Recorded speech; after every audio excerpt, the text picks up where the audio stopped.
Good evening. This is Coach Vicky of the Nolan Group. Tonight I want to discuss about sex trafficking, intimate partner violence, slash teen dating violence, and bullying. As you're aware, today we have a lot of that going on. We have young girls who have been missing. Each day there are hundreds of girls that have gone missing.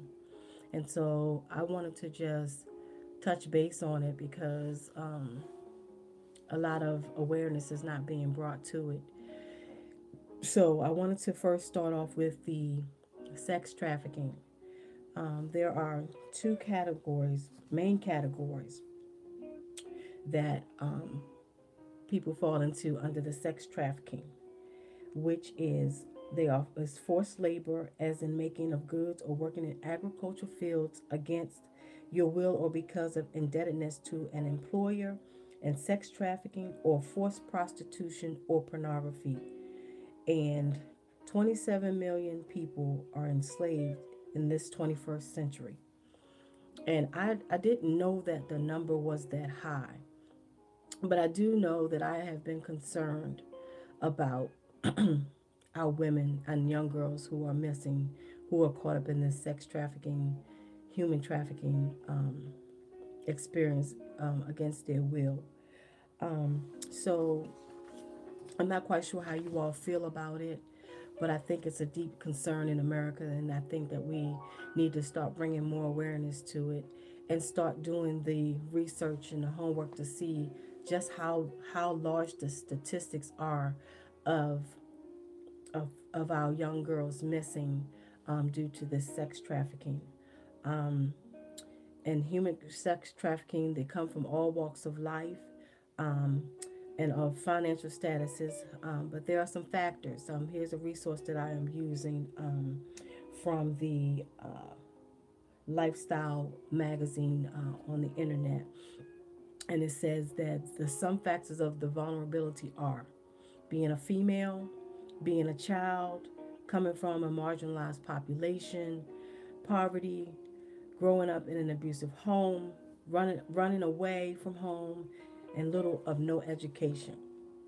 And I don't know if you've been aware that some of the shows that have been coming on have been addressing these issues without really saying that they are addressing them, if you've been paying attention to it.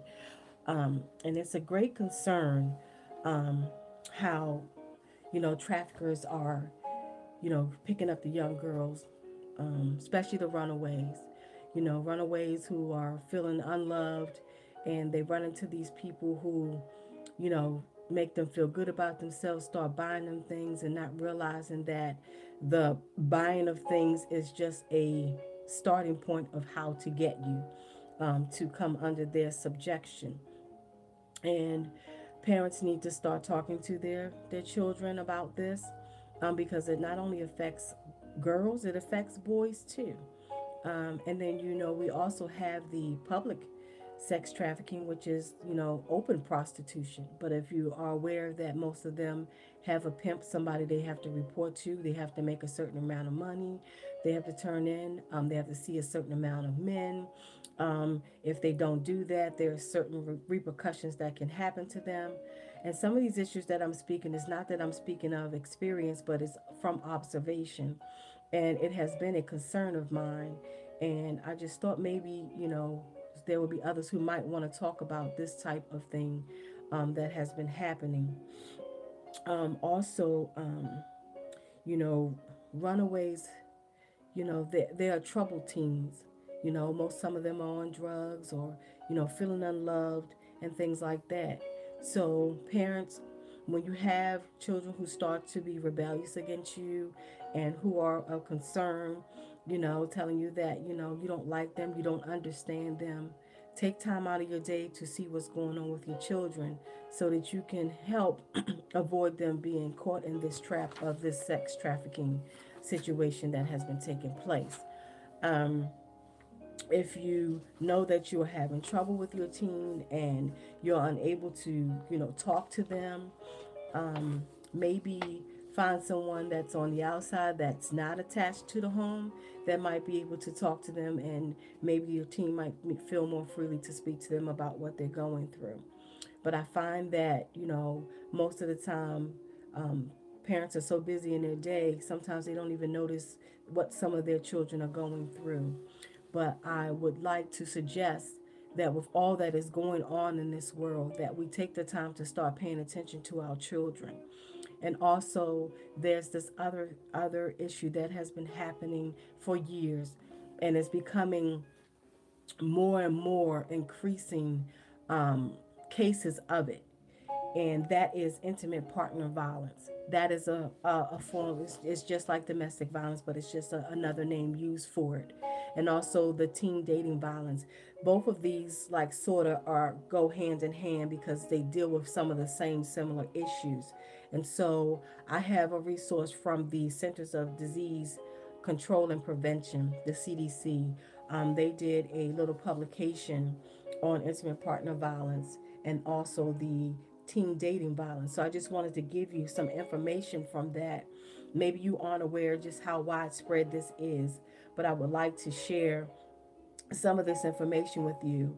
And hopefully, maybe you may have your children watch or have people you may know who are going through these type of situations to know that these are the signs of a bad relationship. And if they are in this type of relationship, just let them know that there are ways out of it. You may have to use the crisis hotline in your area to get help. And I know out here in Maryland, where I am, we have what's called the House of Ruth, which is also a shelter for women. We have different shelters throughout our counties and cities that can help with women or men who are going through abuse. So I would like to read you the term of what an intimate partner violence, what it is. It is a serious, preventable public health problem that affects millions of Americans. The term intimate partner violence describes physical violence, sexual violence, stalking, and psychological aggression, including coercive acts by a current or former intimate partner. So I just wanted to give you that definition of intimate partner violence, since that is the new term that is being used here lately for domestic violence. An intimate partner violence is a person with whom one has a close personal relationship with that can be characterized in the following: emotional connectedness, regular contact, ongoing physical contact and or sexual behavior, identity as a couple, familiarity and knowledge about each other's lives. So it can be any of those things. Um, and it does not have to involve all of them. It can just involve one of them. Um, so an intimate partner can be a current or former spouse, boyfriends or girlfriends, dating partners or sexual partners. Interpartner partner violence can occur between heterosexuals and same-sex relationships. So it does not only have to be man and woman. It could be man on man, woman on man. It happens everywhere. So this is a very serious issue, and as you can see that I don't know if you've heard the recent case here in Maryland a few weeks ago, where the police officer in Prince George's County tried to assist a wife whose husband was being irate, and he went to try to help with that situation. And in the meantime, saving her life, he lost his. In the meantime, the abuser shot the police officer who was trying to help his wife from being, protected against the violence that he was displaying. So, under this intimate partner violence, that's that physical violence. It's an intentional use or physical force with the potential for causing death, disability, injury, or harm. Physical violence is can be pushing, throwing, kicking, grabbing, biting, choking, shaking, anything that is aggressive. And if you're in something like that, you know that that's not healthy. Sometimes we say it only happened one time, oh, it's okay. But normally, when it happens one time, it's going to happen again. And so you also have the sexual violence. It's divided into five categories according to the CDC. Any of these acts constitute sexual violence, whether attempted or completed. Additionally, all of these acts occur within victims' freely given consent, including cases in which the victim is unable to consent due to being too intoxicated, lack of consciousness, or lack of awareness through their voluntary or involuntary use of alcohol or drugs. Rape or penetration of victim. This includes completed or attempted force or alcohol drug facilitated unwanted vaginal, oral, or anal insertion. Forced penetration occurs through the penetrator's use of physical force against the victim or threats by physically harm to the victim. Victim was made to penetrate someone else, and it happens. This includes completed or attempted forced or alcohol drug facilitated incidents when the victim was made to sexually penetrate or perpetrator or someone else without the victim's consent. Non-physical pressured unwanted penetration. This includes incidents in which the victim was pressured verbally or through intimidation or misuse of authority to consent or being penetrated. Unwanted sexual contact. This is where you are forced to have contact when you don't want to have contact, where you're being told that you need to touch areas of people or things that you don't want to touch. Non-contact unwanted sexual experiences. This includes unwanted sexual events that are not of a physical nature that occur without the victim's consent. And examples of that is unwanted exposure to sexual situations, which is pornography, verbal or behavioral sexual harassment, threats or of sexual violence to accomplish some other end, and or unwanted filming, taking or disseminating photographs of sexual nature of another. And you have stalking. That's where you can receive phone calls, voicemail messages, text messages. They're hanging outside your house. They're by your job. All of that harassment. That's stalking. And that's also part of the intimate partner violence. And then you have psychological aggression. That's when the non-verbal communication starts to happen, where they start mentally and emotionally, trying to control you and telling you that nobody's gonna love you like they love you, and those type of things. When they start humiliating you and bringing on that manipulation, trying to control you. And I am one who has gone through intimate partner violence. I am a 19 and a half year survivor. So I've been through some of those things, and it was not a good place to be. And so basically, what I try to do as much as I can is to bring awareness to it, because people want to brush this under the rug, but this violence is very rampant, and it's on the move, and it's happening to adults, and it's happening to children. People don't realize that when they have children in the home, even though the children may not get hit or go through this, they can hear all this stuff happening to the parent that's being abused.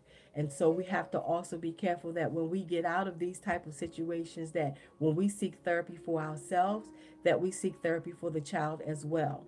It is very important that a victim understands that the children are victims too, even though they didn't directly experience the hits or the emotional abuse, but they got to hear what was being said to their mother or their father, whichever. So it's not a good place to be. So that brings me to the teen dating, which is almost just exact as intimate partner violence. Because as a teen, when you're in a young relationship with a guy, he can do the same thing. He can be physically abusive, same thing, the shoving, kicking, pinching, hitting, all of that. That is unacceptable. The psychological and emotional, where he's threatening or she's threatening to harm his or her, sense of self-worth, name calling, shaming, bullying, embarrassing on purpose, or keeping him or her away from friends and family. All of that is part of the violence as well. Sexual, the forcing the person to engage when they don't want to engage, threatening them that if they don't, they're going to start spreading rumors about them, that they're this or that. And that also brings in the manipulation, where the abuser wants to control the situation, so they will do whatever they can to inflict pain or fear or however, whatever they feel is deemed necessary to do to make the victim feel, helpless and inferior. So you also have, like I said, in the intimate partner violence, you have the stalking, the sexual violence, all of that. When you don't consent to having sex as they want you to, all of that is part of the intimate partner violence too. So I wanted to talk about these things together because they are so closely connected. One deals with adults and one deals with younger people. So it's very important, parents, that you speak to your children about their relationships and the people that they're in, dealing with, because sometimes, your child will get involved with somebody just because they are getting attention, even if they're being treated badly. And most times you won't know about this type of behavior because your child won't tell you. So you have to start asking questions, even if that means that you need to do your own investigation on the people that they are dating. Pay attention to what they are watching on YouTube. I mean, on social media. Pay attention to who they're talking to. Pay attention to their emails.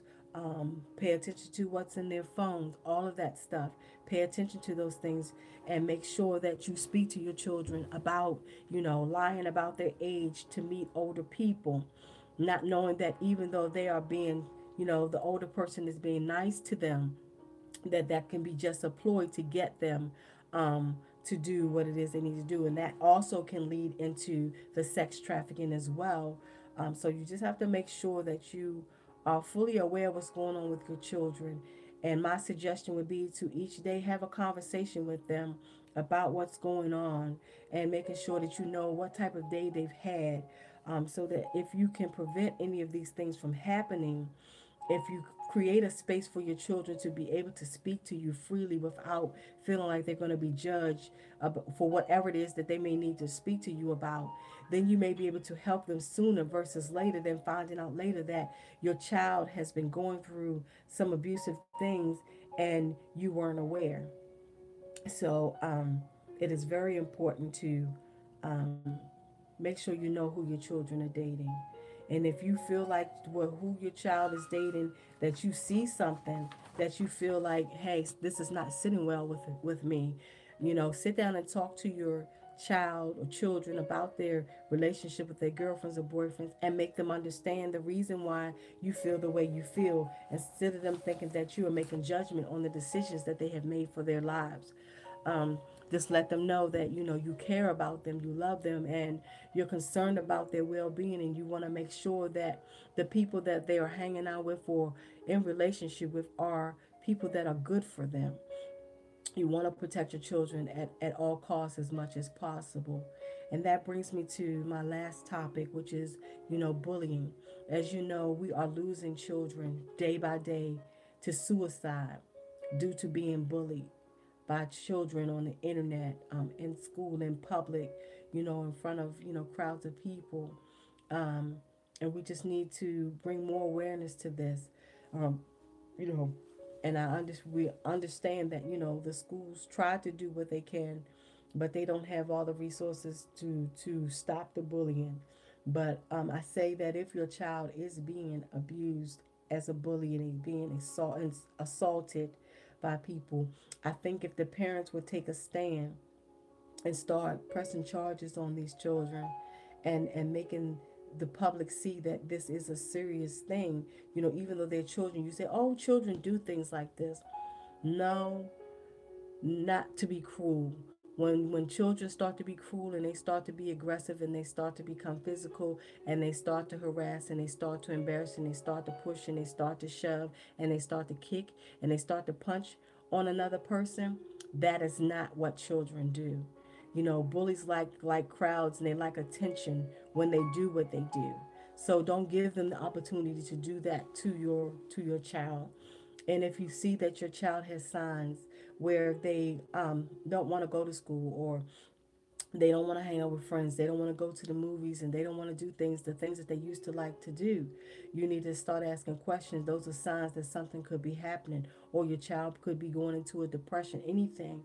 So don't overlook anything. So when you notice that there's a change in your child or your children, take a pause and stop to address them, to let them know that you are concerned about their life and that you care about them. I know that sometimes as parents we get very busy in our day, and when we get home we're exhausted. We really don't want to do much conversating with our children. But I suggest that every day, even if it's 5 to 10 minutes, you take that time to call your children down. If you get home after they get home, or if you're home when they get home, have the conversation before homework. If you get home after they get home, then call them down and have a conversation for that 5 to 10 minutes, even though you just got home, just to touch base, to allow your kids to know that you are understanding parent, or you guys are understanding parents, and you care about what happens in their day. And you'll be surprised what what your child will tell you, and it'll open up, an open dialogue each day where the child knows that, that my parents ask about me every day. They want to know what goes on in my day, and that may free them up to be more willing to speak to you about what's been happening with them. And if you know that you have a child that's being bullied or harassed, sometimes you may have to take and put them in a self-defense class so that they're able to defend themselves. You don't want them to be at school being a target for being used as a dart board where they're getting darts thrown at them and they're being abused. You want your child to have a very positive and productive life, and not be stopped because someone decided that today was the day that they were going to humiliate your child and to put their hands on your child and physically abuse your child by bullying them, and calling them names and pushing on them and making them feel bad in front of an audience of people. And so I have a resource from the stopbullying.gov website, and this is what they say bullying is. And I'm giving you the resource just in case you would like to go back and read where I'm giving you this information from. It states that bullying is unwanted, aggressive behavior among school age children that involves a real or perceived power imbalance. The behavior is repeated or has the potential to be repeated over time. Both kids who are bullied and who bully others may have serious lasting problems. In order to be considered bullying, the behavior must be an aggressive and include an imbalance of power. Kids who bully use their power, such as physical strength, access to embarrassing information, or popularity to control or harm others. Power of imbalances can change over time and in different situations, even if they involve the same people. And bullying is repetition, it repeats itself. The behavior happens more than once, as I stated to you earlier. So just make sure that you pay attention to your children and the signs that they display, when their behaviors change. No one wants to say that they have been bullied. It's an embarrassing thing. It's humiliating that they've already been humiliated in front of people. Now you have to come home and tell your family, hey, I'm being bullied. So make sure that if you do have a child or children who are being bullied, that you be sensitive to what they tell you. Do not judge them or ask them why they didn't fight back or any of that. Ask them how you can help them. Sometimes if you take a supportive role to it without adding the spin of, why didn't you say something and all of that, just hear them out and then ask them, how can you help them? What can you do as a parent to help make it better? Even though you may know inside what you're already going to do, but at least allow the kid to at least make a suggestion to you so that they can feel like what they have to say, their voice is important, and what they feel is important to you. And so there are three types of bullying. Verbal bullying is saying or writing mean things. Verbal bullying includes teasing, name calling, inappropriate sexual comments, taunting, threatening to cause harm. Same thing I was mentioning to you earlier. Social bullying, sometimes referred to as a relational bullying, involves hurting someone's feelings and their reputation or the relationships. Or social bullying includes leaving someone out on purpose, telling other children not to be friends with someone, spreading rumors about someone that may not even be true, embarrassing someone in public, Physical bullying. This involves hurting a person's body possessions. Physical bullying includes hitting, kicking, pinching, spitting, tripping, pushing, taking a break, taking or breaking someone's things, making mean or rude hand gestures. And again, some of these things right here also, as I mentioned to you earlier, falls into the intimate partner violence as well. So that's why I put all of these topics together because they cross lines and some of them share similar things. Um, when and where and when does bullying happen? Bullying can occur during school hours. It can occur after school hours. It can occur on the playground. It can occur walking home. It can occur almost anywhere, even inside the school, in the hallways, and all that type of thing. So if you know that, bullying is taking place, take action. Help fight for your children and show them how to have courage and let them know that they don't have to be afraid even if the bully is bigger than they are. Just because they are bigger doesn't mean that they can't fight back. Do not allow your child to be abused by people and taken advantage of. Do what you can to help them. And as again, like I said, I am a 19 and a half year survivor of intimate partner violence. And I experienced teen date violence as well. I didn't experience the physical part of it, but I did experience that being made to be out of school when I didn't want to be out of school. Drinking when I didn't want to be drinking, and those type of things, acting out at home, and all of that. So I did experience that. And so what I tried to do is I want to bring awareness to things that some don't want to talk about. But I like to use some of my life experiences to try to help other people. So today I wanted to address those issues. So hopefully when you view this live video, you will share with your children or other parents who may have kids who are going through this to let them know that it's okay to fight back.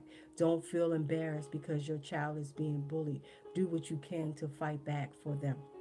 If you have people in your family who you have lost who are now runaways and you have stopped looking for them, start putting out pictures out there on the streets where you see people. Put them on cars. Start looking for your loved ones, even though they may be rebellious and have run away. And you say, "Oh, they'll probably be back." Sometimes they don't come back. But sometimes if you put pictures out there and make people aware of what's going on, it can, set off an alarm and people will want to contact you and let you know where they last seen your loved one. Also, if you're dealing with intimate partner violence, please seek counsel and seek help in your area.